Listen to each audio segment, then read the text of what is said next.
Hello, everyone, and welcome to Rational Science. I'll be met in a second by my son, and we're going to get it started. And today we're going to open the floor primarily for any questions that you want to ask live, and we're going to try to answer them as best as possible directly, live.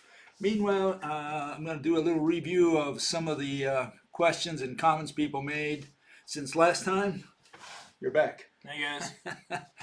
um, uh, Regarding first extinction, and then some of the other issues related to physics. Okay, and I'll do a little review of what we did this month. Okay, so let's get started first with the extinction part. There was some news this week. Space Wars. Something like Star Wars, this is Space Wars, okay? And it goes more or less like this. They're worried about the satellites, and the news said Russia and China accused of posing daily threat from space. They're worried that China and Russia and some other countries, India, North Korea, etc., are making satellites that destroy satellites. So if a war comes to the Earth between the big powers, they're going to be destroying each other's satellites. On the one hand, may not be such a bad idea because without satellites, I don't think you can guide those nukes. Yeah. And then the other one is that, as you see there, it says that the Carrier Strike Force operates thanks to all those satellites. Okay, but that final statement there, it came from not the Telegraph, I think it was the Mirror, one of those. Pentagon warned the world is moving closer to nuclear war with Russia and China. Do you think that's going to happen? Do you think that is happening?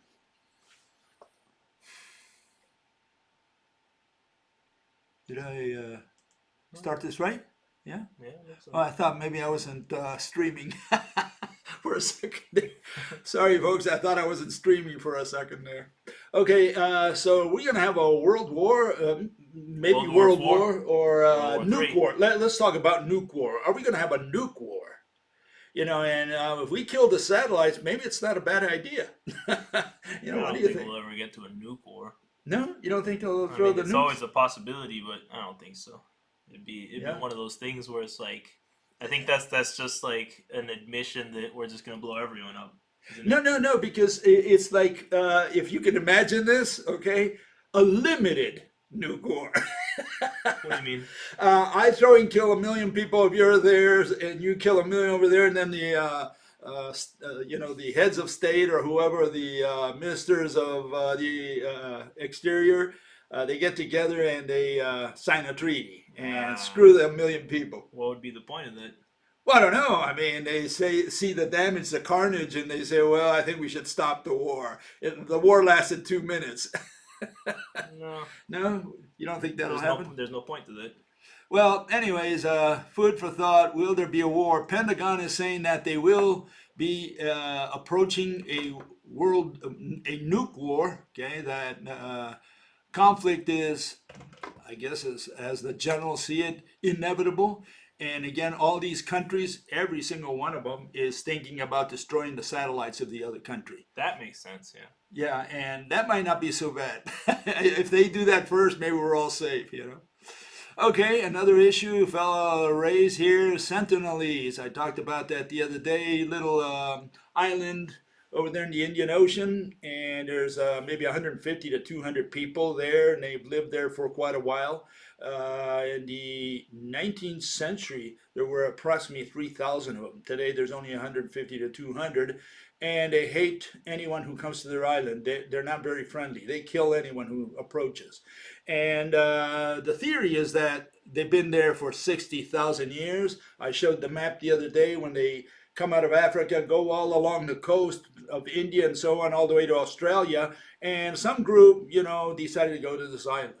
And so this fellow asks us if these Sentinelese people are truly an isolated 60,000 plus year old tribe, why are we even studying fossils from that period when we could just capture one of these and study him or her?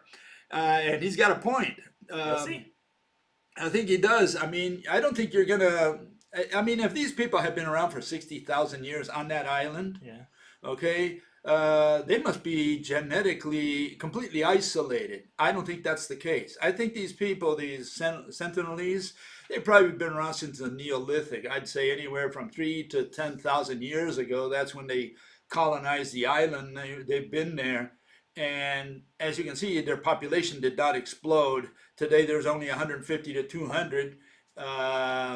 I think they're on the way out. They're probably, their genetic diversity is shot. Their population pyramid has apparently overturned. But isn't this a false correlation saying that, I mean, there's a big difference between 60,000 years ago skulls and present skulls, no matter where you find them. So what's the... Well, yeah, in a way, If the he's tribe got has a been on point. the island 60,000 years, that doesn't mean that the skull of the descendant of this person is going to be the same as the person. Yeah, in other words, you're saying that these are not Cro-Magnons. Okay, so Even if they've been on that island which is for what that this long. fellow was suggesting, that maybe they're Cro-Magnons, And in that sense, he's probably not right, but in a sense, he is right in the sense that if we could get one of these individuals, right, you would think that he's got such unique genetic code that doesn't even match any human out there, because they've been supposedly isolated for 60,000 years.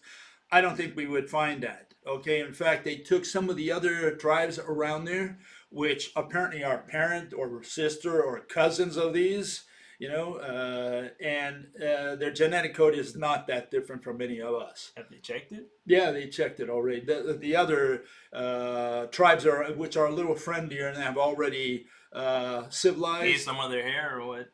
No, they just did a genetic analysis to find out, these guys are, like from another planet. No such thing. They're very much like us. And so I would think that those people on the island, no change either. I think they're very much like us.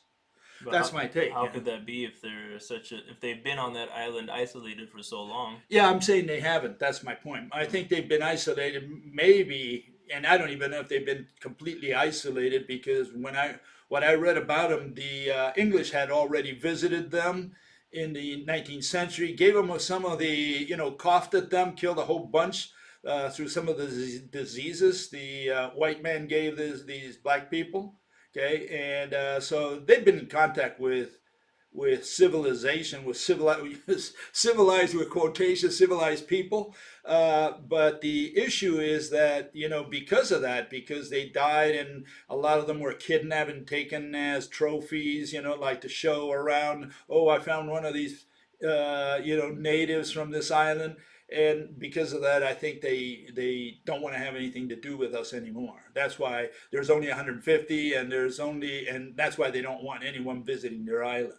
Okay, so I think they haven't been around for 60,000 years. They're not that anyway. old. No, I don't think so. No way. Okay, question about Neanderthals here. Fellow says, I guarantee if Neanderthals fought modern humans, they kidnapped and raped the women. Neanderthals were in Asia too, though, right? Yeah, you got to do a little more research on the Neanderthals. I'm saying that the Neanderthals, just like the Denisovans, they look like more or less what you see there. I think they were kind of like hairy gorillas, maybe hairy men in some way. They had different facial features. And my argument is that, especially on the Denisovans, they were so different than us and the Neanderthals, and you can see it in their teeth. Their molars, you can see them up there on the right-hand side, but they're on the left, the two left ones there, Denisova 4 and 8. You can see their molars are much bigger than the Neanderthals or humans. Okay, and that's the same tooth compared there. Okay, part of the mouth being compared there. And you can see at the bottom, if we were to compare chimps, the Australopithecus afarensis, and humans, you can see that the afarensis had bigger teeth than humans as well. And if you look at the Denisovans, they probably matched more afarensis than they did humans. Well, afarensis looked like that guy on, if you go to the left back again, the guy under the word Denisovan, that's probably what they look like. Why does the Denisovan have such short legs? Oh, okay, that's the way I came out with them. You don't like them with short That's legs? really creepy looking. Okay, well, next time I'll try to do better. Wait, you made that? Yeah, yeah. That's nightmare. Yeah, you're telling me. Anyways, I think the issue is the teeth, which I mean, we only have three molars from three That's all different. we found of them. Yeah, of the Denisovans, we have three different molars from three different individuals. One splinter, they think it's from bone in the leg or in the arm. It's like a longer splinter, so they think it's from arm or leg. And then they have found a mandible in China, which they relate also to the Denisovans. That's it. That's all we have. They blew them up. Yeah, yeah. Got a piece over there, piece over there. Yeah, that's it. That's all we have. We don't have a skull. We don't have anything like that. That guy got nuked. But just judging by the molar, you can see that this fellow, the Denisovan, was a monster. I think even the Neanderthals would run away. Okay, and another issue here. A fellow says, did the food chain that feeds plankton and land plants collapse? Oh, I like this. And the nitrogen or CO2, I guess. No, it was what I call the overturning of the demographic pyramid for plants. You want me to read this? Yeah, if you want. Go ahead. Let me make this bigger. Yeah. Overturning of the demographic pyramid. Uh-huh. Oh, I guess these are two different things. Overturning of the demographic pyramid and overturning of the ecological pyramid. The first one being plants periodically become extinct when they lose genetic diversity after millions of years of inbreeding and their population pyramid overturns. So I guess they get the same age-related extinction that we do. And then the second one would be overturning of the ecological pyramid, the mechanism of a mass extinction, which I guess is where the predators get so numerous that they outnumber the ones that they feed on, and then so on and so forth, and they get. Yeah, in other words, you have the many chasing after the few, as I like to say. It's this pyramid. What collapses is really the primary production, the plants that they eat. In the case of the plankton, there's phytoplankton and zooplankton. There's animal plankton and plant plankton. And so,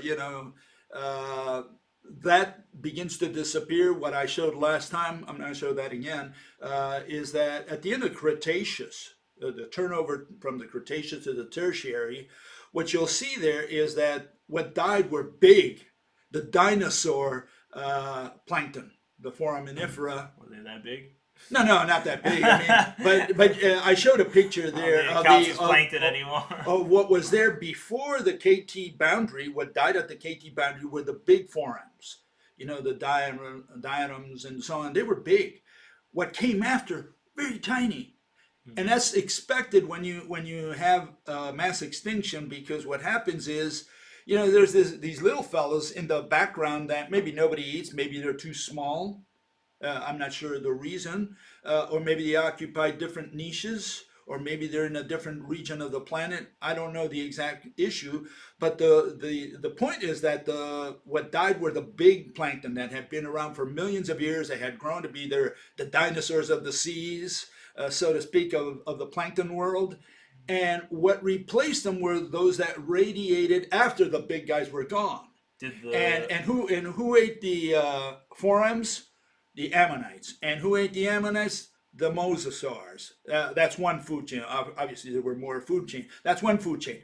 All three disappear. Now, isn't that a coincidence? You mean the one that fed on each of them, that whole food chain? I got two questions about that. Yeah. The first one is, we talk a lot about the extinction of planktons. Are they like the bottom of each food chain? It's hard. It's wrong to talk about the food chain. Each food chain.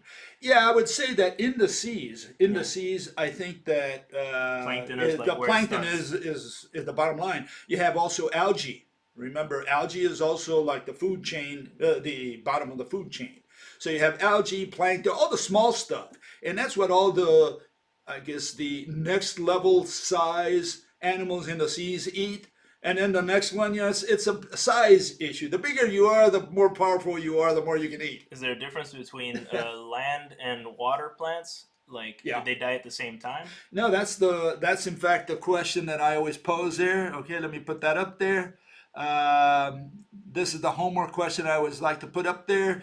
Why do the animals on land disappear more or less at the same time as the animals in the seas? So they did.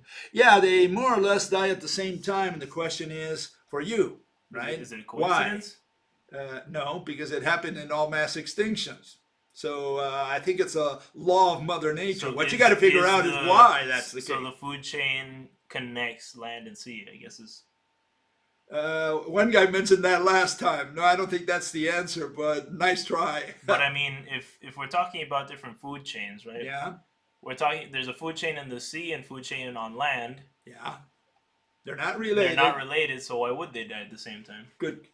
That's food for thought. That's what we have you for. What do you mean? No, I'm not going to tell you that one because that's what I want people to think about. If you can answer that question, you have a very good clue of how mass extinctions work, why they work, at the same time. Why do the land animals die more or less, geologically speaking? Remember, you're talking about maybe thousands of years difference, fine. But I mean, more or less, they die at the same time. They disappear at the same time. On land, in the seas, in the air, all at the same time. Why? And I'm not going to give you the answer. I want you to that's a great teacher. Brainstorm. Yeah. That's a great teacher. We won't tell you. I want you to brainstorm until your brain boils. Yeah. I like what Pranesh says. Food web, not food chain. That's, I guess, a better way. Yeah, I think it's a web also more than a chain. That's true because a chain gives you the Linear. idea that it's linear, where this is kind of spread out. Yeah, I would agree with that. Better name for it. Okay, in the news this week. In the news. Food web sounds like a spider buffet, though. Here's in the news. New exotic matter particle known as the tetraquark was discovered. Tetraquark. What do we got on the tetraquark? It's a new particle, they say they discovered. Okay? Do I have to read this? Yeah, go ahead if you want.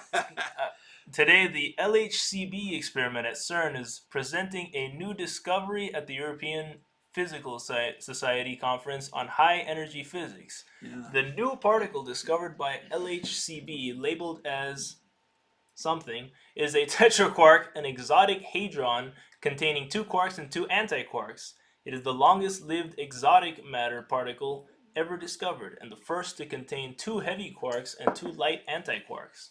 Yeah, it's we're full of quarks. I think the people who are quarks are the people at CERN. They're very quarky, hold on, real quick, just from a layman's point of view. I thought quark and anti-quark, anytime you have thing and anti-thing, if they're next to each other, they negate each other. They annihilate. Yeah. So aren't they breaking their own rules? Off the bat? Oh, come on. They never break their rules. Okay, but off the bat, that would be my first question. I wish we had the guy who did that here so I could ask him the questions. My question is, what sense does it continue to make for these people just to discover new particles? So we discover a new particle and then a new particle, and then all we do is just name new particles. And it's like, I'm going to say really at the end that we don't know what these particles look like. I'm not saying that. I do, but it's going to be Sabine Hossenfelder who's going to speak for us there. And what she says is that we can't see these particles. We've never seen these particles. So we don't see these particles. We see a trace of something, and we don't see the particle or the thing that made the trace. What we see is the hole through the gas. Okay, we see a trace in the gas, and we say, oh, that was made by a particle. Calling it a trace is also kind of, what do you call it? Yeah, you're making a lot of assumptions. It's leading the witness kind of thing. Like was it a trace or was it like a whip that hit it? Yeah, there's a lot of things that could be. Right. And so it might just be one thing. And they've only considered traces. They say we're looking at traces. I'm saying if that's true, it'd be very easy to put your ruler across the picture that you've taken, right, and know the diameter of that particle, right? Because if the trace is made by a particle, at least you've got the diameter. And they say these particles are zero-dimensional point particles. So what the hell are they talking about if they say particle, and here they have a trace, and it's got at least 3 dimensions. They should be at least be able to put the ruler across that. That's simple. I can do that, you know. That's one. I don't know about the other 2 dimensions, but at least has the width. Yeah, you got at least the diameter of the particle. And if you got a gazillions of these, just put your ruler on each one. You'll say, okay, the muon has so much whatever, microns or nanometers. You measure, you put the values, and they say all these particles are 0D. I really wonder how it must be to be a guy working at CERN doing this stuff. Like, are they excited to go to work, or is it just like Well, another thing to give name to? it's what I used to do in a way. We had what is called implanters at Advanced Micro Devices, all these semiconductor companies, and you accelerate particles, or so they think they're doing that. Okay, and in our case, we accelerated not hadrons or electrons. What we accelerated were ions. Okay, and big ions. We weren't doing like a hydrogen ion. No, we were doing phosphorus or boron. Okay, we were accelerating those and bombarding the wafers with those ions. Okay, fine. The question is, we went every day, and what did we talk about? We talked about energy. Okay, we had the KeV. I worked at the KeV, kilo electron volt. These guys work at the giga and tera electron volt. I was very simple, but the mechanism is the same. It's just that I worked at the kilo electron volt, but the whole process is the same thing. You accelerate and you look at what is the energy. Well, this is the energy, and this was the mass. We talked in those terms. Those are the words we used. Okay, but when you say, well, how big is the particle? We never asked that question. We never went in there. How big is the phosphorus atom? I mean, nobody cared about that. We just said, what is your energy? Oh, your energy is too low. That's why it didn't work right. So raise your energy. That's what. Well, you were also trying to produce a result, so you didn't need to know. Well, how big these people was. In a way, they don't have to produce a result. Okay, but that's a big difference. In a way, yeah, but see, in a way, what they want to look at is the result in their gas chamber, in their bubble chamber. They want to look at what happens inside that region where they can map. Okay, they actually do it with computers. It's not like there's a guy with a snapshot there, taking pictures. No. You missed it. Try it again. Was too bad. No, they do it with computers because it's just too fast, and they treat everything. The computer's already programmed to treat everything as a particle and as a trace. So, no surprise there. Hey, we found a new particle. Yeah, because you called it a particle because you already programmed your computer that it's a particle. Okay, so every blip is a particle. They don't know what that blip is, but they just call it a particle. And so, yeah, they go to work and they accelerate all this stuff, but they never see the thing that they're accelerating, assuming they're accelerating something. Okay, all they do is just play around with the energy. They look at the traces and they say, oh, this one's different. Oh, I'm going to call this one Charlie, and the other one's Johnny, and this one's Tommy. That's all it is. And it's just naming new stuff and getting their names in lights, because they play around with the energy. And if they increase the energy, the force, whatever, the mass, the charge, well, what happens, they get a different result. And they say, oh, I've never seen that line before. I'm going to call this one Charlie. That's all it is. And so it's just naming traces. And have they ever shown a picture of any of it in their papers? They say, we discovered a new particle. Okay, what does it look like? It looks like this. See, here it is. It's beautiful. It's red. It's got little pointers on the outside. You never see a particle. All they do is give you the equation. They say this is so much mass, this is so much charge. That's it. And that's why they say it's a different particle, because it's got different charge or mass or whatever than the particle they discovered 10 years ago. Okay, but when they have news like this, great Great super core news, like, who gets excited over this stuff? Or is it just to give the science reporter something to write? In a way, it is just that, because let me tell you something. Any technology is made with anything atom or above. You don't make things with subatomic particles. Okay, that's the first one. And then all they're trying to do is they're trying to understand that secret world, but they're not trying to really explain it. What they're trying to do is they say, oh, we discovered this new particle, this new thing. And why? Because all they can do is describe it in terms of energy, charge, mass, all these mathematical concepts. But have they seen a particle? Do they know it's a particle? No, they don't. Especially when they tell you it's zero dimensional, they're point particles, elementary particles, fundamental particles, whatever word they use. They're talking about a nothing, a non-existing entity that made a trace. We got two answers to your homework already. Oh, okay. Let's Want me see. to read 'em? Yeah, go ahead. Okay, While we're at it. this is talking about the extinction of plant life in the water and plant life on Earth at the Okay, same let's time, go with right? it. First one is plants are ultimately dependent on the carbon, nitrogen, hydrogen, sulfur, and other cycles. Biological pumps cause minute changes over millions of years. I guess it's a environmental thing. The second one being is the answer to your homework question about the sun or ground nutrients. Earth's surface nutritionally reaches critical mass approximately globally and needs to reboot. Thus, land and sea dies, becoming barren and lush cyclically, just like any other natural cycle. I think these carbon and nitrogen cycles have nothing to do with them. That's my take on that. And what was that was the first one. The second one I got was stuck there. sun nutrients. Is the answer to your whole question about the sun or ground nutrients? I'm not sure what he's referring to there. I'm gonna die here. Okay. Shouldn't drink on stream. Let me. Okay. So no, I disagree with both. But okay. All I can do. That was a quote from Why God Doesn't Exist, trying to understand the extinction at the same time. This one. Plants are ultimately dependent on the carbon, nitrogen, hydrogen, and sulfur. Blah, blah, blah. Yeah, but that's not the cause. I don't know. Maybe there was a misunderstanding. Yeah, that they rely on these things is true, but that's not the cause of why plants and animals in the sea die at the same time as those on land and plants as well.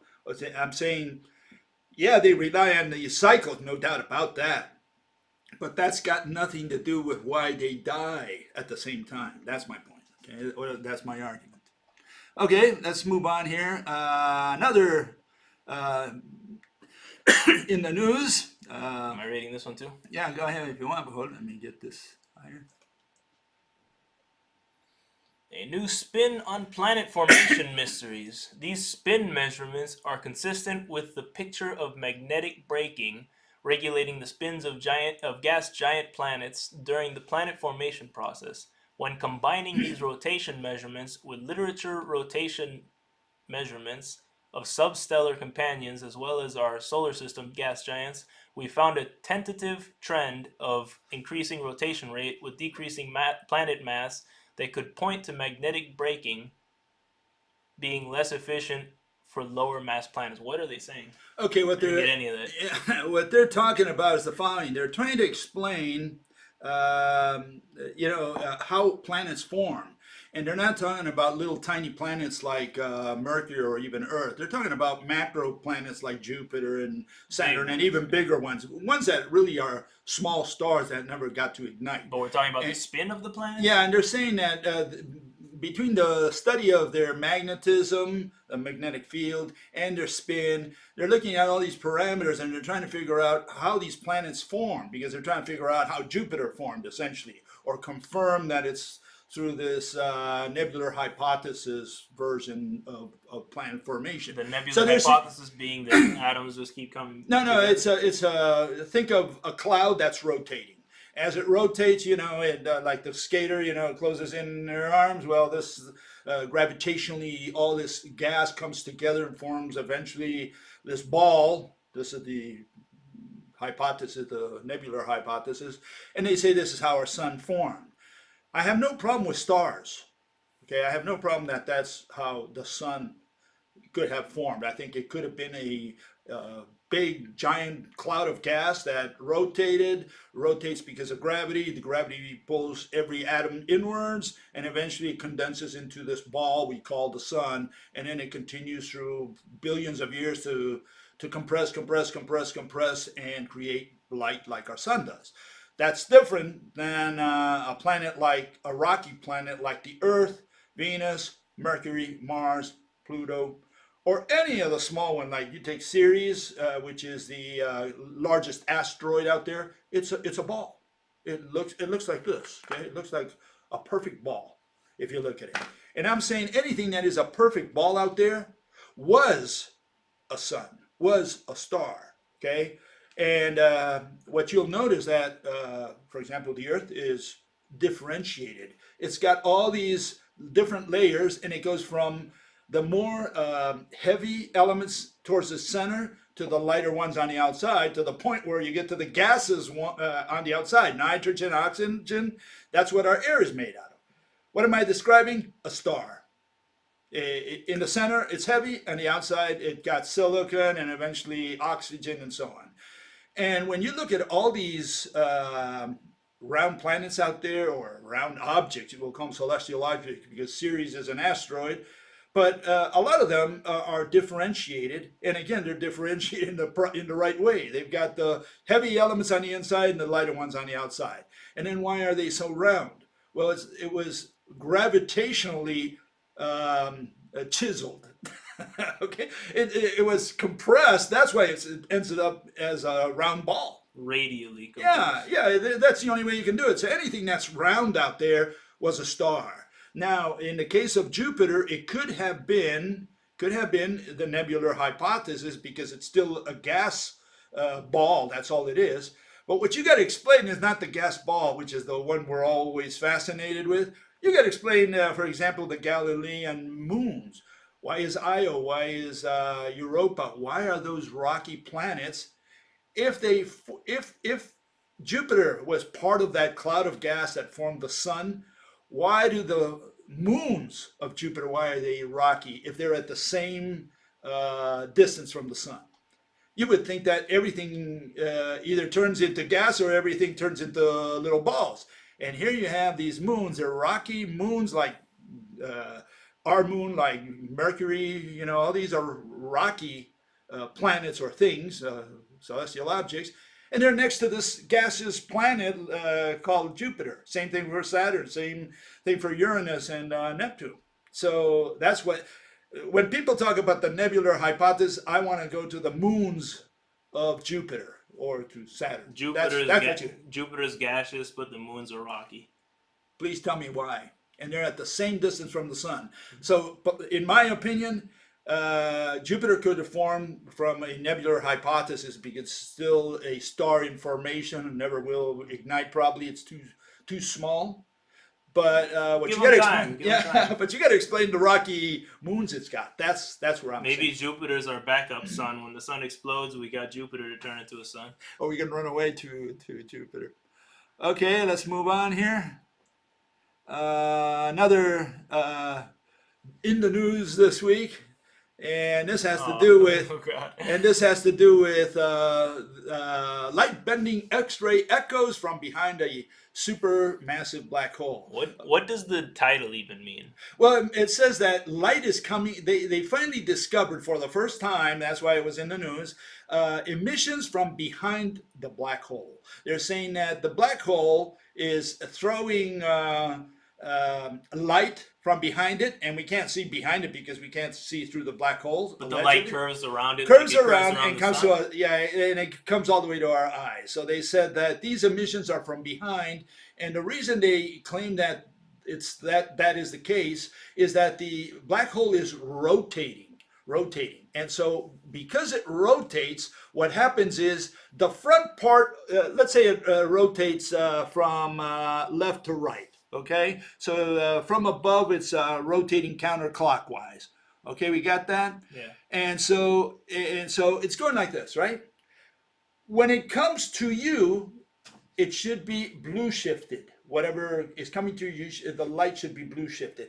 And when it goes away, it should be red shifted. So the left side's coming towards us and the blue. right side's going away from us? And so they say it's the light from behind because the thing is rotating, and as it comes, you have this, they know it's the light from the black hole, they say, because as it comes towards you, it's blue shifted, and the one that's going away is red shifted. That's how they figure that out. And so the big news was black hole is emitting light from behind. Now, this contradicts everything we had from the 60s on black holes, that, nothing escapes a black hole, especially light. Because everything at the event horizon is sucked inwards at the speed of light, I guess, or greater. I don't know. Maybe it's maybe it breaks the Depends laws. on who you ask. Yeah, but the point is at least the speed of light. That's why they talk about escape velocity. Okay, the escape velocity is little c, and I know my friend Stephen Crothers has something to say about that. You can look up his work out there, and he'll tell you that it's nonsense to talk about escape velocity out of the event horizon. I agree, but that's a long story. Anyways, the point here is that they discover that light coming from behind the black hole, from its behind. And the question is, what is a black hole? Don't tell me about the light coming out of it, which already makes no sense, because that's why we call it a black hole, because nothing can escape. And then they came up with the Hawking radiation. The particle breaks into, the space particle breaks into positive and negative. One falls in, the other one comes out and reaches your eye. I don't know why that one doesn't fall in as well. So a lot of this nonsense that they have out there. But the point is, what is a black hole to begin with? It's a zero-dimensional singularity. You don't know what a black hole is? Yeah, I don't know. It's a zero-dimensional singularity surrounded by a concept known as an event horizon. Is it a hole in space? Is it a sphere? What are we talking about? Yeah, what are we talking about? That's the problem. But essentially, what did they see? They saw blue shifted and red shifted. Right, that's it. And they say concluded from that. But then we can maybe, assuming that's correct, then we can conclude that something is spinning there. Maybe. What if there's nothing spinning, and it's what I'm saying it is, which it has to do with the magnetic lines, threads spinning through through that region. Okay, and what you have in that region is gases. We can't see the gases from here. I mean, you can't detect that. But what you have is the magnetic lines of force. In this case, the threads going through those gases just at great speeds. You're talking about the galactic, could be from another star nearby also. And they're going right through that region, and that's what's sparking that region and giving you the impression that there's something there other than gases. That's a nice word combination, galactic magnetism. That sounds nice. That's a nice band name. Okay, let's move on here. Let me do a recap of what we did this month real quick. Oh, I thought that was the recap. No, that wasn't the new recap. Stuff. Okay. This is the recap. We did quantum mechanics, and we looked at a lot of the properties that they discovered in quantum mechanics. We have superposition. What is superposition? Well, superposition is a horse gallops and stands still at the same time.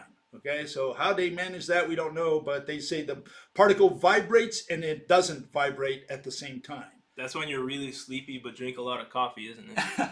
Schrodinger's cat, you got to peek inside the box. Otherwise, the cat, meanwhile, is both dead and alive. And that was an analogy for what?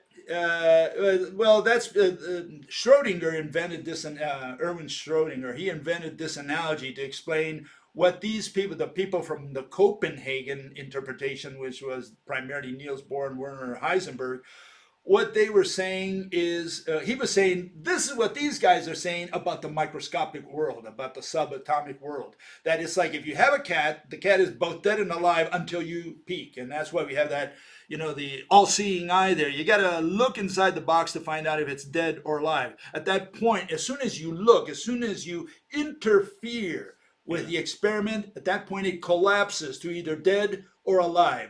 But meanwhile, it's in both states. I'm sure the spiritualists had a field day with this one. Consciousness changes matter, essentially. That's why these people talk about consciousness lately a lot, because they eventually end up getting out of physics and talking about that's what this is, essentially. They're saying with consciousness, with an eye, with a witness, we're changing reality. Just by having an eye on something, the cat is either alive or dead. Yeah, and the issue here is that they put the observer at the center of the whole process. Yeah. So if the guy's drunk or is on high, we got to rely on his testimony. Okay, then we go into spin. What is spin? Well, the spin is also more or less, they have all these dualities, and in the case of spin, the dancer spins clockwise and counterclockwise at the same time.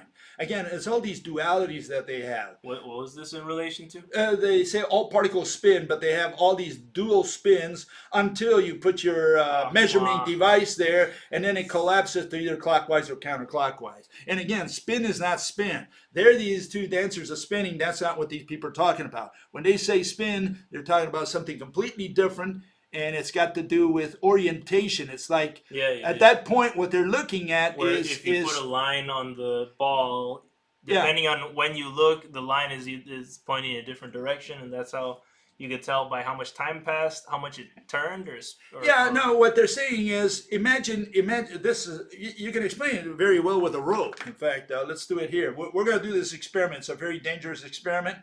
Put your hand crosswise, like cutting it, So that, yeah, no, that's okay.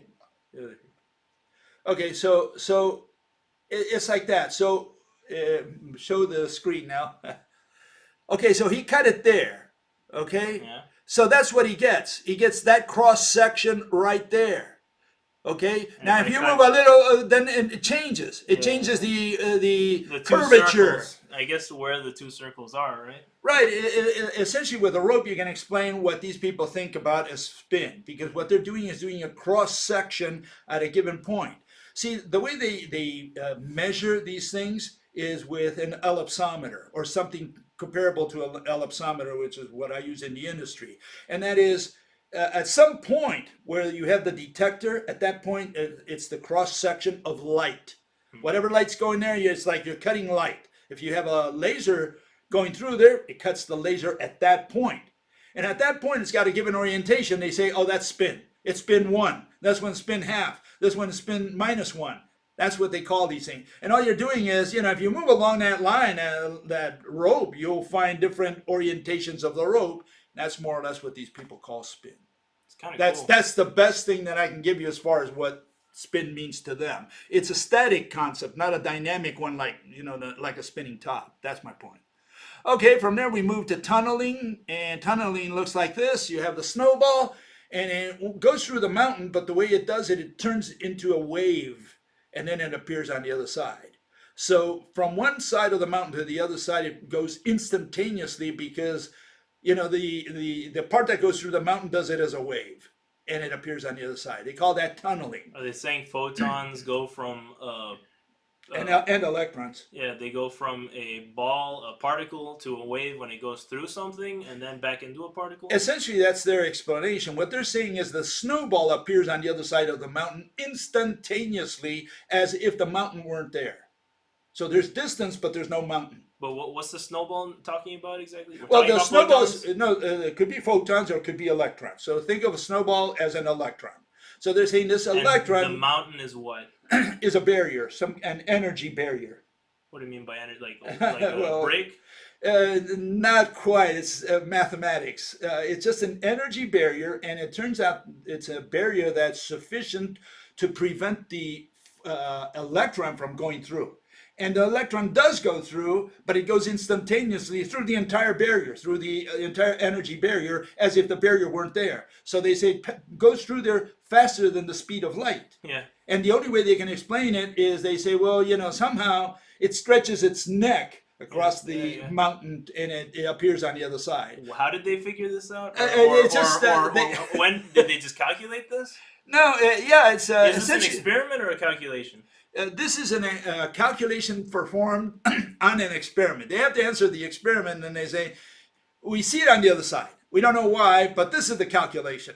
And from the calculation comes the theory, and the theory is that somehow the particle appears on the other side, which is so far a description, and the way they try to get around it is saying, well, remember that an electron, just like a photon, is not only a particle, it's also a wave. Oh, yeah, that's just cheating.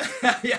So they turned it into a wave. Experiment? What was the experiment? Well, they've got several experiments where they verified this behavior, okay, where they have this energy barrier, and they have the electron, and they have electricity, right, flowing through there, and there's this energy barrier, and somehow I electricity don't gets like through the it. word energy barrier. Yeah, well, I know, but Both there's of no other those way words to. are question mark. What do you mean? What is There's actually going through there? I had to put the mountain because people understand mountain. People don't understand an energy barrier. Okay, so Well, there's because no. it doesn't mean anything. I know it's a mathematical concept, and they're saying there's this energy, this wall of energy, whatever you want to think of it as. I put it a mountain so that you can understand physically what's going on. And they're saying that this electricity going through there, they put this energy barrier, and the electricity, and under certain circumstances, goes right through. And the only way they can explain how that electron, because electricity is the flow of electrons, how it got through that energy barrier is by turning it into a wave that stretches its neck across, and they say, oh, see, that's how it ended instantaneously on the other side of the energy barrier.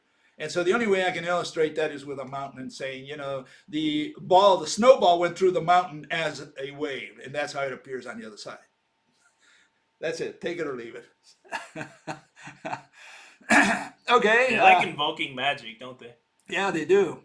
Okay, and then moving on here, we have the Mossbauer effect is the other one, and that's recoilless emission. Okay, and what is that about? Well, Mossbauer said, when you have the atom is in a lattice, like in a crystal lattice, and it shoots these gamma rays out there, it's got to be with high frequency gamma rays. There's no recoiling, or none that they can measure, which is probably a better way of putting that. None that they can measure, and they say there's essentially recoilless emission. And the folks at the Harvard Tower experiment, they use that unknown, that phenomena, that observation that they cannot explain. They use it for the Harvard Tower experiment, where they showed that gravity pulls on light. Okay, which is they didn't get it over. This guy did. Okay, and all I'm saying on that is that this is what Mossbauer was really looking at without knowing. He's got a rope tied to that atom, and again, if it's a bigger atom than a hydrogen, we're going to have many ropes. Okay, it's basically the same picture, same GIF. It's the same thing. Is what we have is that there is no such thing as a wave. Okay, wave is a verb. You got to identify the thing that is waving, and that's where Mossbauer failed as well. Like all others, because they don't have a physical entity in there. Okay? They didn't have a good foundation. Yeah, all they have is math. All they have is just all this math, and they try to get it away with just a what they say is a physical interpretation. When you put them against the wall, and they say we don't understand it either, and anyways, that's philosophy anyways. Well, I've often so why did they try in the first place? I've often wondered if you can apply math to the rope model. Like if you could calculate the torsion of a rope, if it would fit the exact. The equations are all out there. You look for equations for torsion, it's all been done. So I don't do math. I did a lot of math when I was in college, but I don't care about math, but those people who want to know how fast or all that stuff, they can calculate all that stuff by going to the equations for torsion, and they're all out there. And you can calculate the speed of light. You can figure out what the torsion is on the rope. Okay, if you're interested, go ahead and look up. Get a Nobel for that. Yeah, you might get a Nobel. You never know. Hey guys, I proved the rope hypothesis stuff. Yeah, here's out of here. Okay, ray reversibility, next one on the line. What was that all about? Well, I put that in my real physics cartoons there, and essentially light retraces its exact path. That's why you see yourself. Every piece of your body is mirrored in the mirror. Okay, and when you send light through a lens, light goes right through the lens, coming back along the same lines. How do you explain this? That's a really nice GIF. I like the top right one. Yeah, how do you explain this with particles? I mean, don't they get lost? You would think they do, right? And so this is the lunar ranging experiment that you could say the same thing here. How do they do this with the lunar ranging experiment if light travels exactly in a straight line?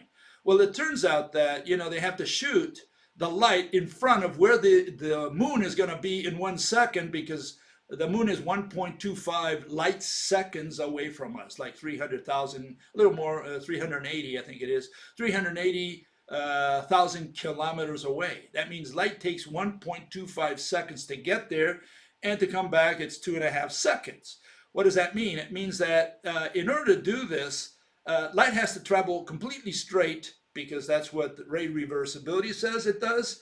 And what these people do is they say they shoot the laser where the moon is going to be in 1 second. And remember that in 1 second, the Earth moves 30 kilometers around the sun, and the moon moves 1 kilometer around the Earth. That means both objects moved in space.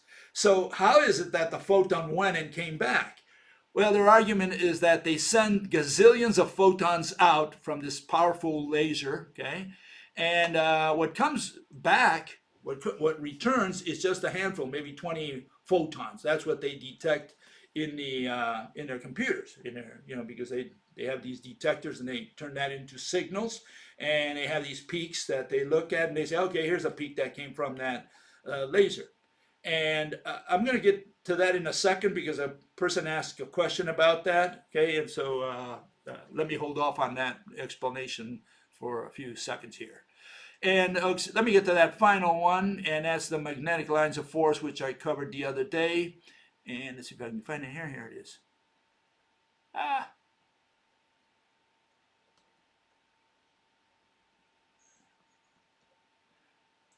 I'm lost. Where is this? It got deleted. No, I get it went all the way to the other side. That's what happened.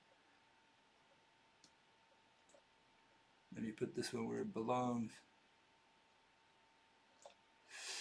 Okay, so the next one is that magnetic lines of force.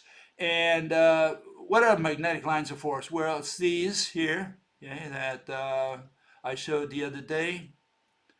Okay, and when you put two magnets together, their lines of force merge somehow, and lines of force go around both magnets as if it were a single magnet. That's what happens with the lines of force.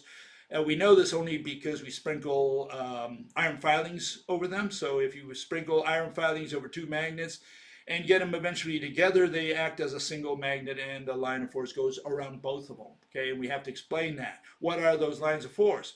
Well, they never figured it out. They say those are abstract, they're not real, they're imaginary. But it turns out that these imaginary lines of force not only move iron filings, but they are called lines of force, meaning they cause forces. And how can they affect things in the real world, in our three-dimensional world, like iron filings, if they're imaginary? And so this is what they never answered. They never answered that question. Okay, and so what can I say? We don't have an answer, at least from quantum mechanics, for lines of force. You don't know what magnetism is. Well, so we don't know any of those things. We don't know superposition. We don't know spin. We don't know lines of force, ray reversibility. We don't know nothing from quantum. The mathematical physicists don't know nothing. There's a lot of nobles to be had. Yeah, and so we just need to find more particles. In fact, we had 120 years of Nobel Prizes, and we have so much ignorance. And they say, well, we're still investigating. What are you investigating?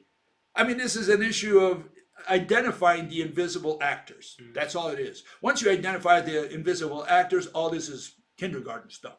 And I'm saying exactly that. Kindergarten, it's kid stuff. Even then it isn't, though. It is, because it's what I say. If you see a guy pulling on a box and the box goes up and you don't see anything else, you say, oh, he did that by magic.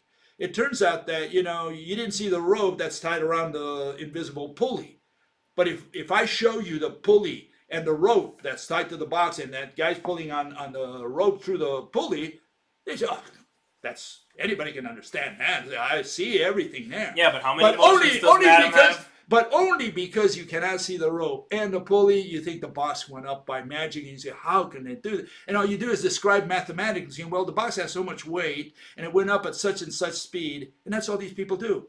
No, I want you to identify the rope and the pulley in quantum mechanics. That's what we need. And that's what's never been done in 120 years.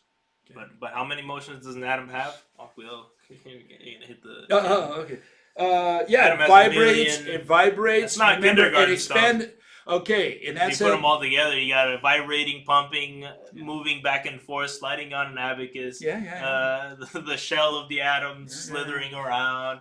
You got a lot of things going on. You got the magnetism line. There's Right, a but- lot of motions there. Okay, that's true. But at the same time, if you were able to see it all, you would say, okay, I see what's happening here. You know what light is? It's a torsion of a rope. I get if I you mean, saw an engine moving, if there's a you lot of motion still. no, but Like, just look at even if you the see it all, it's still pretty hard. okay, but let's look at the simple stuff. Let's just look at light. Yeah. And I'm saying, look, light is a torsion, and if you were able to have the eyes of God, of the devil, of Mother Nature, Father Universe, one of those guys, and you would see the rope just twirling.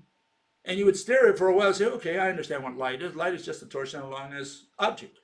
It would be no mystery. Mm-hmm. It's because we cannot see the mediator of light. People say, oh, what is light? Let's measure to see the speed.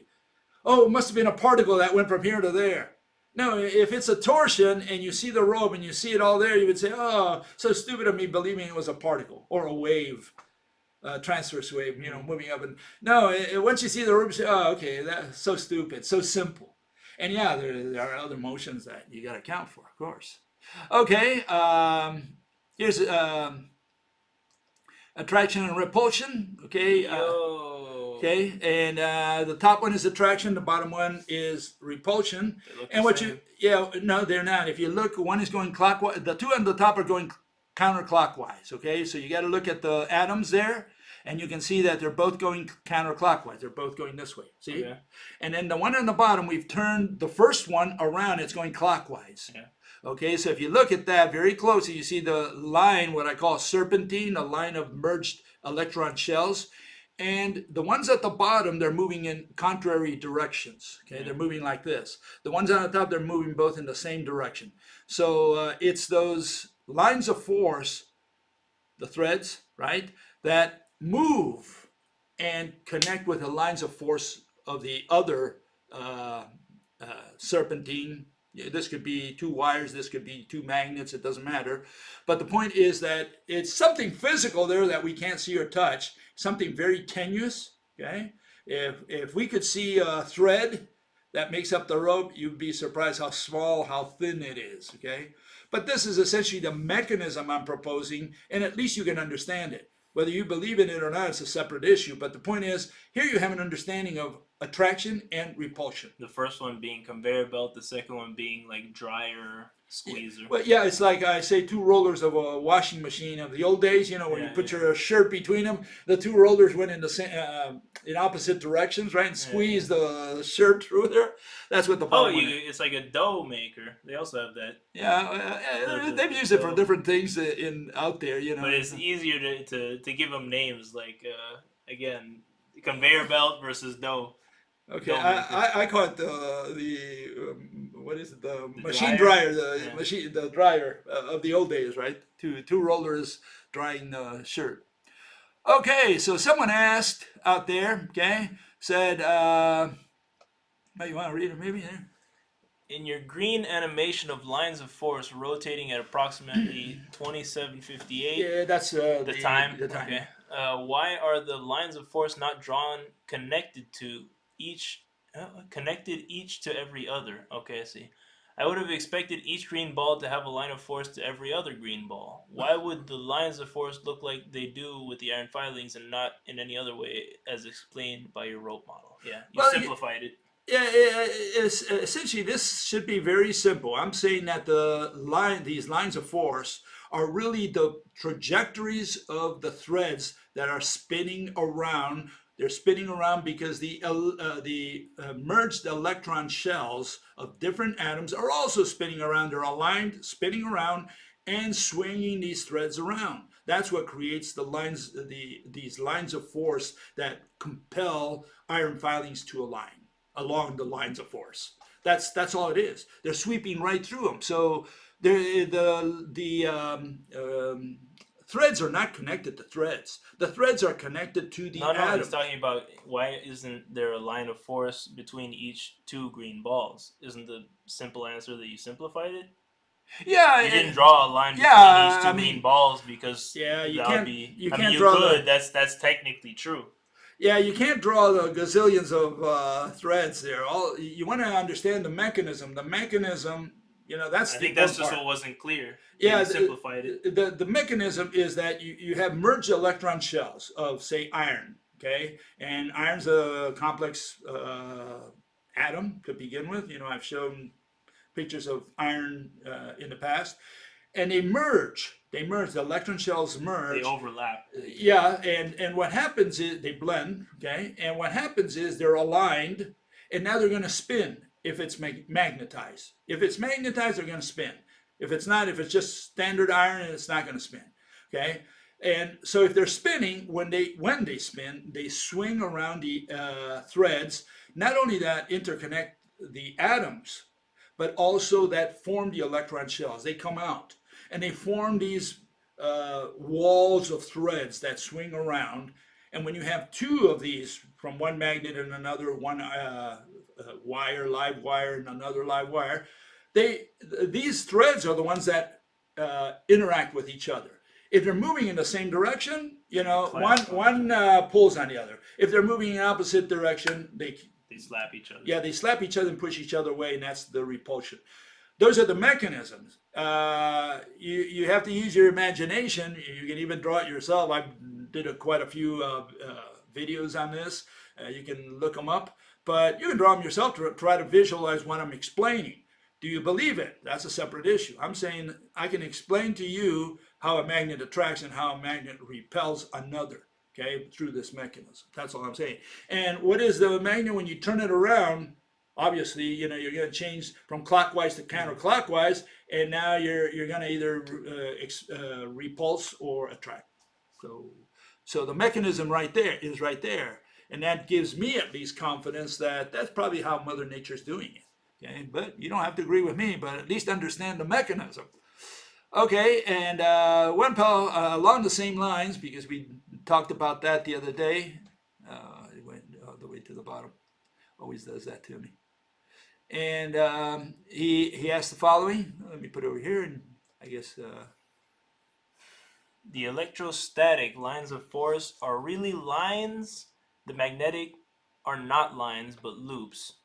They are closed in itself. The electrostatic are not. Yeah, what the fellow is saying is that magnets have these lines, these magnetic lines, and they're loops. Whereas the electric lines, they say, they stretch straight out of the charge. This is what the guy is referring to. So he's saying magnetic lines are not the same thing as electric lines. This is what he's saying. Okay, I'll address that in a second. Just keep reading there. In the case of a current carrying wire, the magnetic lines are not connected to anything but in itself. How this fit with your atom-to-atom connection threads? Yeah. Don't forget that electrified wires are not equal solid magnets. Please note the pattern. Yeah, this is what he's saying. He's saying that magnetic and electric are not the same. It's the same effect but different causes. Yeah, well, he's saying that they're not even the same effect. He's saying they're different. He's saying this, essentially. Here's the repulsion pattern. And he's saying those circles that you see there, he's saying that those are not attached to anything. Okay, you can see the circles. They're going around. They're not touching the wire. They're going around the wire. So he's saying those circles, those hula hoops, those rings are standalone. Well, if they're standalone, why can't you bring a ring to the conference room, to the next conference? Okay, if it's true. They're independent from the wire. They can't be independent from the wire, because then you would be able to have a magnet, magnetic lines without the magnet. Yeah. You would get rid of the magnet and you would have a field. You never have just the magnetic field. It's always the effect of some cause. Right. This fella thinks that these lines of force that make up the magnetic lines of force, he thinks they're hula hoops. That he thinks they're rings that he can pull them out, and they're not tied to anything. They're standalone. Well, that's how they're rings. Always drawn. Yeah, but they're not. They have to be tied to something, because otherwise you would be able to have a magnetic field, which is made of all these rings, without the magnet, without the live wire. You could have it without that, and you can't. You need something material in order to have a magnetic field, in order to have magnetic lines of force. So this notion that you have that they're rings is what's irrational. Okay, so let's look at that. Let's look at it in more detail here.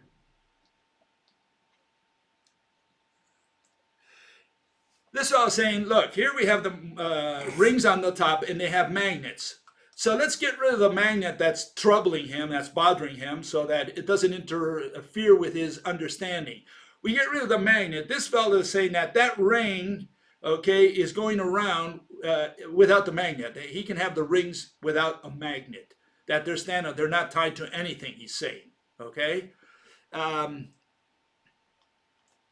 Essentially, this is what I showed earlier, okay?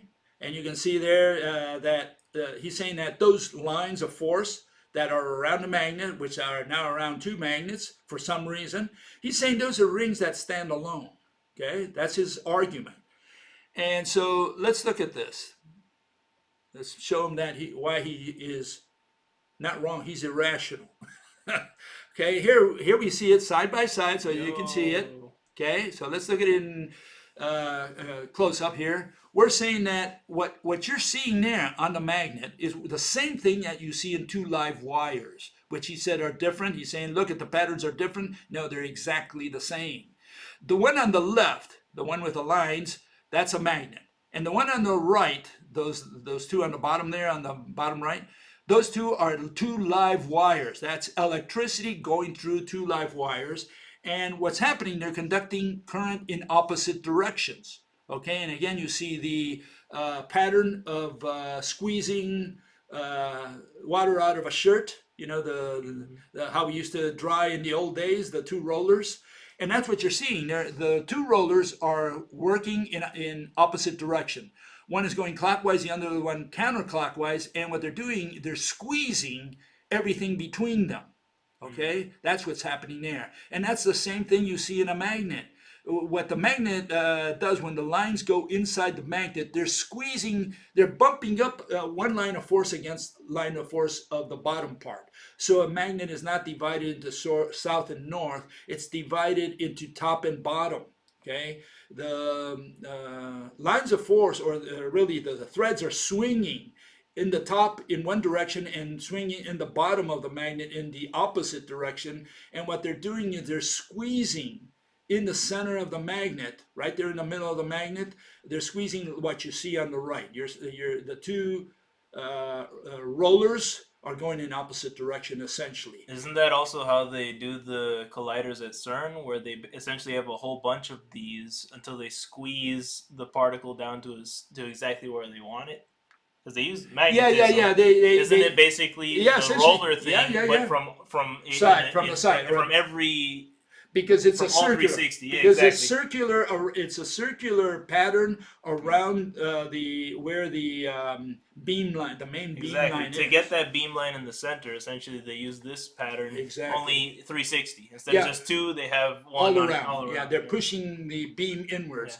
But you can see there on the top right what's happening. You see the one on the top is clockwise, the one on the bottom is counterclockwise, and what's happening there, the threads, if you put those together, the threads are going to be bumping against the ones that are from the top with the ones on the bottom, and they're going to squeeze like you see at the bottom there. You're going to squeeze anything in between them. To the left. The more you try to get them together, the more the lines are going to squeeze. Yeah. So what you're staring at here is not that these lines of force are circular, they're rings, they're standalone hula hoops. No, what they're doing, you have something swinging in that region, and it's pushing the iron filings together against each other. That's what it's doing. Okay, so we have a different explanation for all this than what you see out there today. And all we ask is that you try to understand it. Okay, if you understand it, fine, we're done. We've achieved our goal. Whether you believe or not, if you got a better mousetrap, be my guest, All I can do is share mine with you. You can visualize it at least. Yeah. Okay, here's another fellow, and he asked about the lunar ranging. Okay, and go ahead if you want. Lunar ranging. You could have saved yourself the embarrassment of looking like an idiot if you had bothered to do some research first. Page 16, section 3.4, second paragraph in. Yeah, and there's a reference, okay? But one must intentionally... This is quoted from that paper. But one must intentionally point ahead of the lunar reflector to where it will be in 1.25 seconds while looking behind the current position of the reflector to where it was 1.25 seconds ago. Yeah, and what are we saying here? We're saying that this fellow is saying, look, if I would have read that paper, I would have saved myself the trouble, okay, of saying that, as I saw a minute ago, that the laser, it has to be pointed to where the retroreflector on the moon is going to be in 1 second. And in 1 second, the Earth moved and the moon moved, both. Okay, and you know, remember the laser's coming out of the Earth, right? So that thing is moving, and we move 30 kilometers around the sun in that 1 second. Yeah. The moon moved 1 second, 1 kilometer with respect to the Earth. So we moved 30 kilometers, the moon moved 1 kilometer with respect to us, because the moon is essentially going faster than the Earth, because it's, you take the speed of the Earth plus the Earth, the orbit of the moon. Okay, the moon runs circles around us.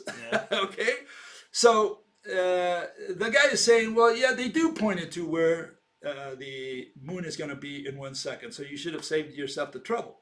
Well, we got a little problem. Let me tell you what the problem is here. Let's look at this in little detail. Okay, here's the moon. Okay. And we're going deep. Yeah, I know what the moon looks like. Okay, but we're gonna go. The moon is 3.5 million. I put it in meters so that we all do it in meters, and we can see the relations here. Okay, it's 3.5 million, more or less. Okay, in diameter, in meters in diameter. Okay, they point the laser. Okay, to where it's approximately. What is it? 6 kilometers. Okay, they do a raster. They look for it. So it's the beam out there is about 2 kilometers. Remember, this beam diverges when it comes out of the Earth. Okay, and like they get a cone?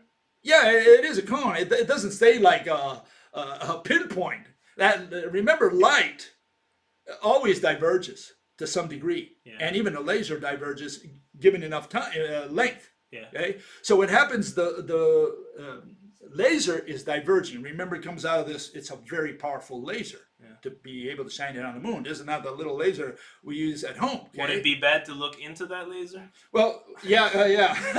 Probably. Would you get a headache? So the laser pointed at the moon. But look at where it's pointed. It's pointed at that little region. I don't know if you can see it in yellow. I put it in yellow. Okay, and the retroreflector, see the region is 6.5 kilometers, 6,500 meters, and the retroreflector is 1 meter. Okay, let's understand. So they just area of affected. So what they're doing is they're shooting and they're saying it's somewhere in there. Yeah. And where do they point to? They point to a region they know, the crater. They look at the crater because they can see that more or less with their telescope, okay? And they can't see the little retroreflector. But they say, we're going to hit it somewhere around there. When we get a beam back, we know we hit the retroreflector. That's how it's done, okay? Let's make sure we understand the process here of how they do the lunar ranging experiment. The Not only that, reflector is super small, but it's in a crater that they kind of know where it is. Yeah, so they bombard the area with light until they get a reflection back. Yeah, and here you can see just again for reference. This is all reference. Here's the Scobie and the Smith craters, and they're 40 kilometers apart, and that's the picture they took. But they take these pictures usually from the, like you see there on the right, the Lunar Reconnaissance Orbiter. And that's orbiting the moon. So we have an orbiter going around there, and that takes pictures. And these are the best pictures we can get from the moon today. If you do it from a telescope here on Earth, well, you can see the one on the bottom right. You see them from a little farther away. And that's a good telescope there. Okay, so it's not like you can locate these things from the Earth. I mean, you cannot see a matchbox from the Earth. Okay, and much less. I can't say much less, but you can't see the retroreflector, which is 2/3 of a meter times 1 meter, which is about 2 feet by 3 feet, a little bigger than that. You can't see that from the Earth. They don't know where the mirror is. They don't know, but they know it's somewhere in that crater. And so what they do, they shoot. They shoot the laser in that region in a 6 0.5 kilometer wide region. It's a 2 kilometer raster that scans that whole region because they can't hit it exactly. And the only reason they know they hit it is because they get some photons back. They get, according to them, they get 21 photons back. I said it right. 21 photons. That's so they send gazillions of, they send I don't know how many billions out, and they only get 21 back. That's the signal. That's how faint the signal is that is detected here on Earth, and the computer, maps that. They say, "Oh, we got a peak. We hit the retroreflector." That's how it's done. So they don't know what they're doing. Okay, they just get those signals, and based on that, they say, "Okay, how are we going to explain this?" And the way they explain it is that photons, because they're using photons, are going to the moon. A lot of them get lost. Some hit the retroreflector, others hit the crater and who knows what, a rock. And those that hit the retroreflector, a lot of them come back, and only a few of those are captured by our detector here on Earth. That's their explanation. Okay? And here's the paper that this fellow referenced, Murphy's paper. We can call it Murphy's Law. Okay? And I'm just going to point to the main points here. It says, because none of the reflectors are directly visible from the ground. Okay, he says that up front. We must rely on local topographical features whose centers are well defined. We center on the reference crater.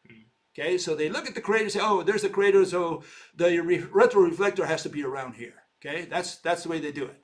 Okay, we execute a 1 arcsec, okay, which is a little less than 2,000 2 kilometers. Okay, so if you look at 2 kilometers, that's what an arcsecond is on the moon, at that distance. Okay, that's the length. Spiral raster pattern around the nominal position to pick up the signal. Okay, and when you go to the Wikipedia, it gives you a little more detail, summary essentially. At the moon's surface, the beam is about 6.5 kilometers. 4 miles. 4 miles wide. Scientists liken the task of aiming the beam to using a rifle to hit a moving dime 3 kilometers away, okay, or 1.9 miles. The reflected light is too weak to see with a human eye. No kidding. Out of 10 to the 21 photons aimed at the reflector, only 1 is received back on Earth, even under good conditions. Jeez, this is what they're doing, okay? Now, what is the problem with Murphy and his paper and these people? The first thing you have to understand is Murphy works for NASA. And this group That's works the problem. So you have the situation of the wolf guarding the sheep. Okay, you have the fox guarding the hens. And so they have to produce a report because they can't just go out there, do an experiment and... We failed.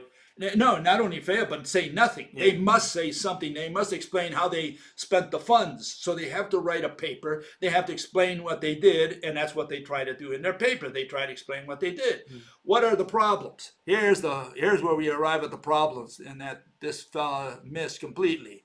And they're the assumptions that he operates under, okay? And these are the assumptions that Murphy and his crew, remember they're all relativists, they're all mechanics, quantum mechanics. Assumptions underlying the lunar ranging experiment. Space is equal to a physical object. They treat space as a physical object. General relativity treats it as such, even though space is nothing. Okay, so they have space-time, and they turn that into a 4-dimensional physical object. Earth weighs down this space, okay? It warps it. The moon does the same thing, okay? Light, what is light? Mediated by beads. They're thinking of particles. So they think that when they shoot the laser, they're shooting a bunch of little photons along warp space. The rolling marbles on a... We got the rolling marbles, okay? The beats travel one way and rectilinearly, supposedly, but because that's what ray reversibility says. But they say, but if you're going to incorporate warp space from space-time, from general relativity, then you have a curvature. Okay, so the little marbles are rolling down this incline because remember, the moon rolls around the Earth because space is warped around the Earth. Just like both of them roll around the sun because whatever that means. Because space is warped by the sun. Okay, that's the explanation.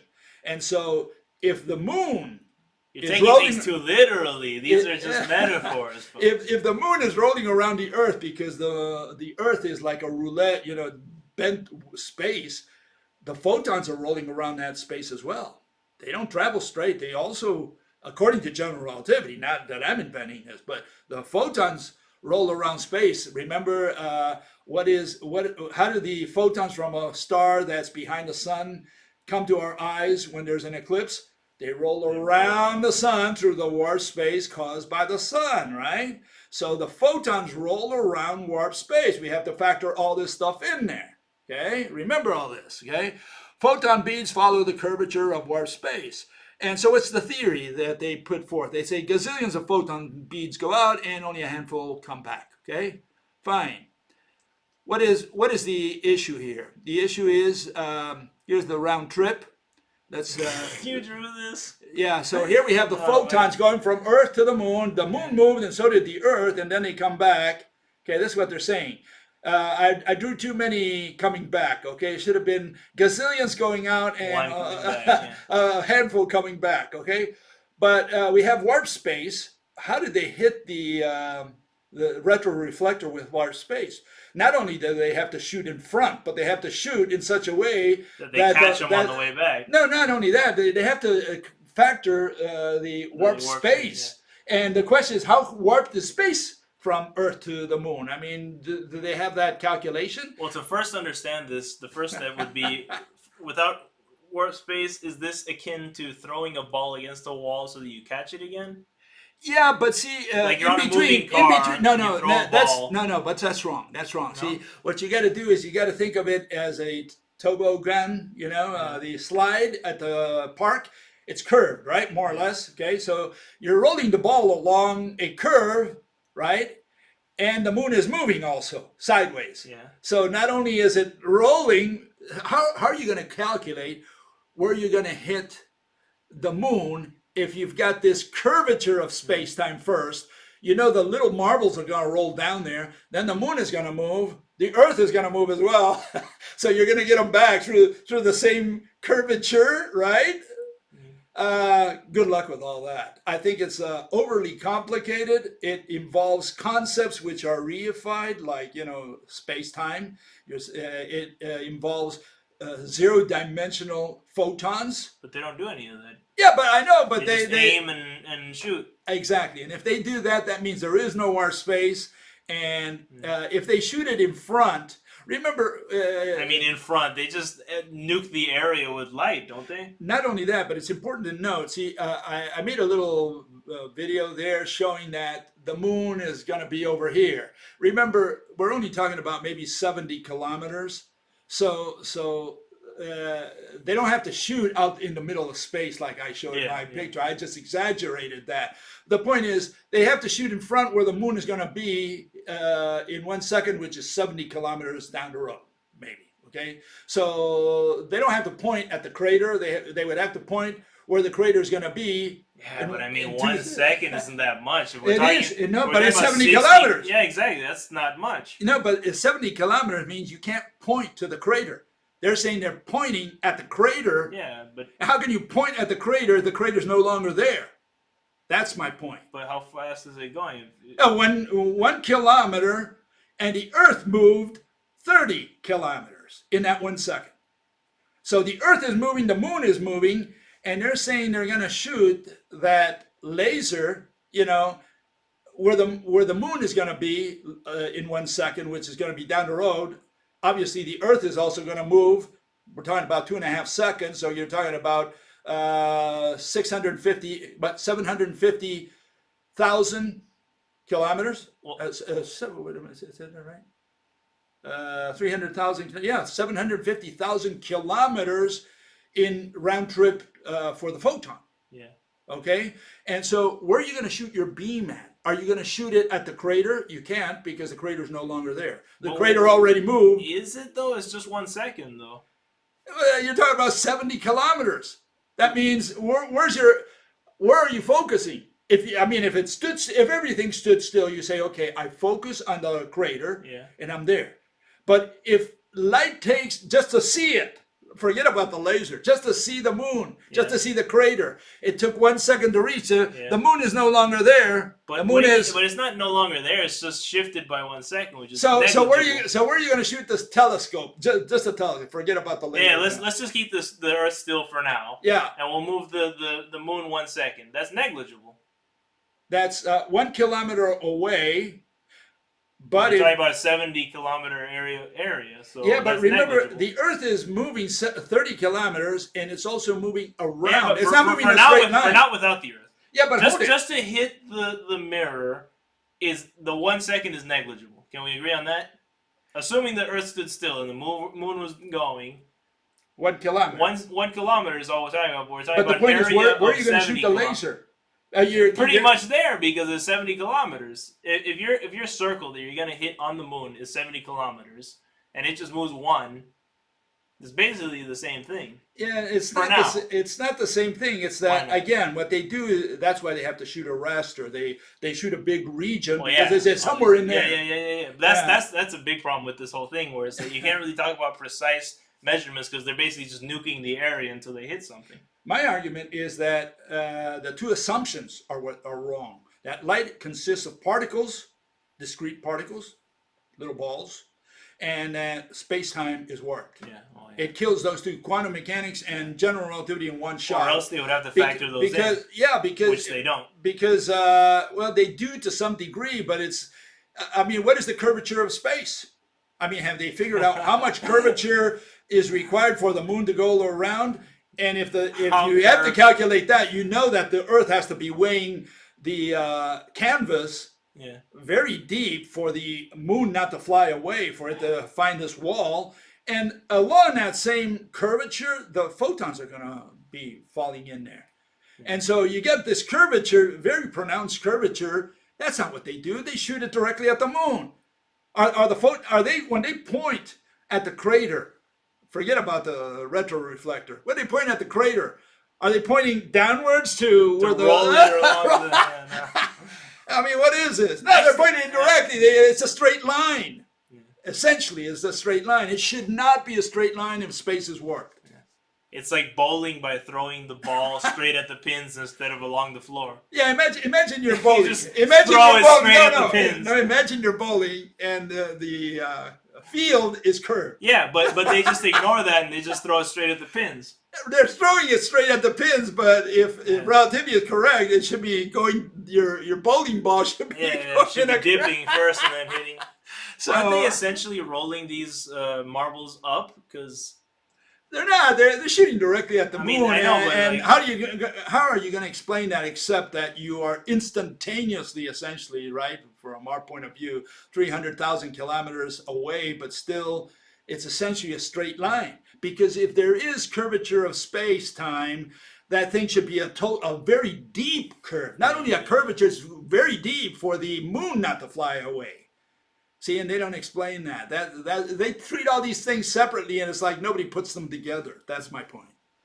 Okay. Anyways, here's some more issues here.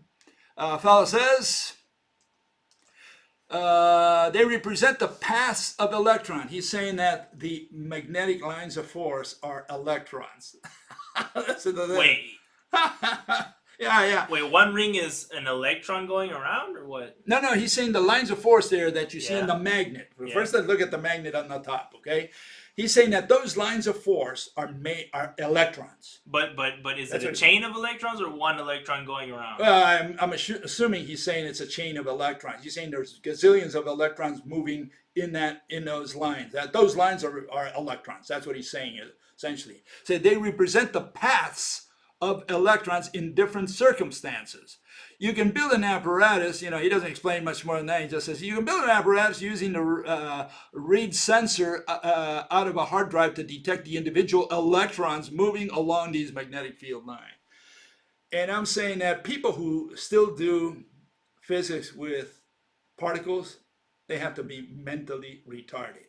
Okay, they have to be mentally retarded because we have not been able to explain anything in the last 10,000 years with particles. The universe doesn't work with particles, with discrete particles. You can't explain it. You can't explain how two particles which are separated, Yeah? How do they do push? How do they do pull? Push is easy. No, they're separated. Oh, I see what you mean. Please do push or pull. Right there. Explain that. Just two particles. You got the string here. Yeah, with that you can do that. Here you have two particles. We have space in between, nothing in between. And you want to put gazillions of particles, go ahead and do it. But we just need two of them. How does this particle affect this one? From a distance, whether push or pull. That's all you got to explain. The day you can explain that, no math, no equation, we don't need any of that. We just need a physical mechanism. How does this particle affect this particle if they're not even touching each other? If all particles in the universe are isolated, how does one particle affect another? So no, you cannot explain push or pull, the only two forces we're aware of, except in quantum they have four forces. And then, there you have your atom. If the electron, like this individual says, is a discrete particle, explain your atom. Show me your atom. Show me how that electron doesn't fly away. What keeps it bound to the proton? Again, and why does it go in that specific? It's the same issue. Why does it go in that specific? What do you call it? It's the orbital, energy level. Trajectory. Yeah, they call them energy levels, orbitals. But assuming that each one of these lines of force, each line of force, or one electron, going around, why does the electron follow that specific? And the same thing with the electron on the bottom. Why does it follow? I mean, you don't have to even have an orbit because the current version is that the electron jumps anywhere within that yellow region. Yeah. Great, fine. It's not going around. I just want to know why that electron, what stops it from flying away spontaneously or from falling to the nucleus? That's what you got to explain. And the same thing what Anja said about the magnet. If it's electrons going through those lines, don't tell me how to detect them. Tell me how, visualize for me, make a movie of how that electron goes around and why it does that. Is it tied somehow to the magnet with a little string? Yeah. Is that why it goes around? It's going through a very specific orbit. Yeah. You got to explain why it does that. Yeah. Don't tell me that it does. We know that it does. The question is how. Well, we don't know it does. Well, I mean, we'll concede. We assume that it does. We'll concede what this guy says. We assume that it does, but then why would it? Yeah, why would it? That's all you got to explain. Once you got that, why not further? Why not closer? And again, it's irrational people who enter. It's not irrational. It's inconclusive.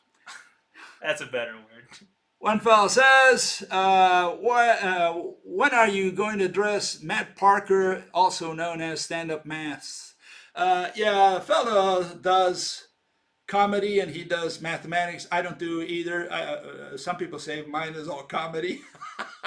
Okay, but here we try to do science. This guy doesn't do science. He's just a guy who's out there doing stand-up comedy using math as his subject matter. So he entertains people. What's wrong with that? No, nothing wrong. But I mean, he's not a scientist. He doesn't do science. He does math. Math is not science. Math is description. Do math? I mean, it sounds yeah, like he does. No, he does entertainment math. more. Yeah, he does math. He does all things, quirky things related to math. Interesting things, and he just makes fun of them, and so math is fun. Yeah, so no problem. But I mean, he's in a different line of business than I am. I'm into explaining mechanisms, physics, and he's into descriptions, mathematical descriptions, and making jokes out of them. We're a little different fields. Was that even worth talking about? Yeah, but the guy said... What's the point of referencing that? Okay, no, I thought I'd mention that. Anyways, another fellow also shows our dear... made of math? Yeah, we have... math is real. We are made of math. Yeah, Sabine Hassenfelder, and she says, math is real. We are made of math. And you go into that video. She just put it up the other day, and she says the following, the things that I thought was important. It's got to do with the word existence. And that's where we have the problem. What is real? And she addressed that issue essentially. And she says, in physics, something is real because it's a good explanation for our observations. But remember, what did she say? It's a good explanation. She uses the word explanation. She continues, we can't actually see elementary particles with our eyes. We say they are real because certain mathematical structures describe our observations. This lady doesn't know the difference between an explanation and a description. She just uses these words interchangeably. And no, in all of mathematics, you will not find a single explanation. All you'll find is descriptions. Math can only describe. But she uses the word explanation when it's very clear that mathematical physics cannot explain anything involving invisible entities. It doesn't have a rational explanation for anything. And she says, if you see 3 apples, 3 describes what you see. Yeah, therefore it's real. The 3 is real? Yeah, that's what she's saying. It's real because 3 is a number, is the word, the number, the whatever that we use to describe. She's saying the word, the concept 3 is real. Yeah, and she says, if that's the notion of reality that you don't want to use, I challenge you to come up with a different notion that is consistent and agrees with how most people use the word. What? We don't care how people use the word. We don't care because science is not about voting and saying, I like this definition. We don't care if all of humanity votes for the same definition or for the flat earth. Depends on Mother how you Nature. use your Mother Nature definition. laughs at humans that are wrong. Well, no, it's not about that. It's how you want to use the word, isn't it? No, she's talking about the notion of reality. If you use the word reality for one way and I use it for another. No. In science, we don't have different notions of reality. The way we do it, we get inside the ring, we fight, and only one man remains standing. That doesn't make sense. Yeah, we cannot have I thought two we different... define our words. You define your words, but you got to defend your definition. If someone shoots your definition and tears it to pieces, you're going to say, well, I'm going to use it anyways. Yeah, the word object. People say it's see and touch. That's the criterion. No, we can easily demonstrate that an object is not that which you can see and touch. That's not an object, not for the purposes of physics, of science. In ordinary speech, that's an object, not in science. In science, you got to defend that definition, and I'm saying you can't see or touch the table that's on the other side of this planet, the Chinese table over there. I can't see or touch it, so is that table not an object? Is the word table, doesn't it refer to an object? So clearly, the criterion is not see and touch, and he who brings the see-touch criterion is I don't care if everybody votes for it. It doesn't make it true. Because of that, Mother Nature laughs at that person. No, an object is that which has shape. All objects have shape. It's a universal property. Not all objects can be touched. Not all objects can be seen. Now we have a definition we can use in science. You don't like my definition? It's not you go ahead and do your thing. No. Get inside the ring and fight if you want to do science. Defend your definition and attack mine. That's the way it is. I like how she sees 3 apples and she says the apples are real and the 3 is real. What? Yeah, the 3 is real. Yeah. Sorry, you lost me on that second one. Lady. Yeah, so this is the way we define it in science. We say exist, physical presence. An object is that which has shape, and exist is an object that has location. If it doesn't have location, it's an object, yes, but that doesn't exist. More or less like that fellow in the center there. You know, he's an object, but he doesn't exist. You got a location. He's right there. Yeah, if I can put God, at a distance from a rock. That was just a dude in robes. No, that's God. That's Michelangelo's God. Come on, don't you recognize God when you see him? God's on your screen. Yeah, God. I love God. He's my I friend. found God on the corner of 5th and Amistad. So, There he is. we have any issues there? No, we got most of them. I mean, Okay, folks. There are more answers to your homework questions of extinctions, which seems to be more of a interesting subject to people. Yeah. Well, people want to know how they're gonna die. They don't want to know about aiming a laser at the moon, which is also cool. But yeah, those are details that kind of go under. Okay, then we'll see you next time.